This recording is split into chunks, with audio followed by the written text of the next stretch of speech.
High প্রিয় দর্শক, আপনারা দেখতে পারতেছেন যে আমি একজন শিল্পীর কাছে আমি এসেছি। তো উনি কিন্তু ভালো গান বলতে পারে। তো তার কাছ থেকে আমরা এখন তার নিজের কণ্ঠে কিছু গান শুনবো। তার সাথে আগে আমরা একটু পরিচয় হয়ে নিই। সালাম আলাইকুম ভাই। ওয়ালাইকুম আসসালাম। একটু আপনার পরিচয়টা দর্শকের উদ্দেশ্যে একটু জানাবেন। ভাই, আমার নাম মোহাম্মদ শাহাদুল ইসলাম। আমার বাড়ি কিশোরগঞ্জ তারাইল থানা। তো যাই হোক, ভাই যেহেতু বলতেছে একটি গান বলার জন্য, ইনশাল্লাহ চেষ্টা করব ভালো করে শোনানোর জন্য। তো এই গানটি হচ্ছে পীড়িতের আগুনে আমায় জ্বালাইলি আর পোড়াইলি। আচ্ছা আচ্ছা, অনেক সুন্দর একটি গান। হ্যাঁ, ঠিক আছে, তাহলে আপনি গানটা শুরু করেন।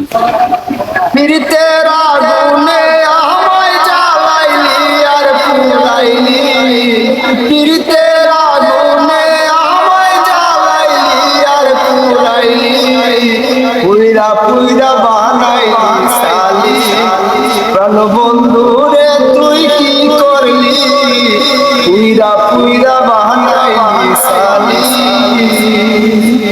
অবলা সরলা পাইয়া প্রেমের নামে দুকা দিয়া রে, লাকড়ি সারা প্রেমের মোরা বিনা চিতায় জ্বালাইলি, লাকড়ি সারা প্রেমের মোরা বিনা চিতায় জ্বালাইলি, পুইরা পুইরা বানাইলি সালি, প্রাণ বন্ধু রে তুই কি করলি, পুইরা পুইরা বানাইলি সালি, পীড়িতের আগুনে আমায় জ্বালাইলি আর পোড়াইলি, পীড়িতের আগুনে আমায় জ্বালাইলি আর পোড়াইলি, পুইরা পুইরা বানাইলি সালি, প্রাণ বন্ধু রে তুই কি করলি, পুইরা পুইরা বানাইলি সালি।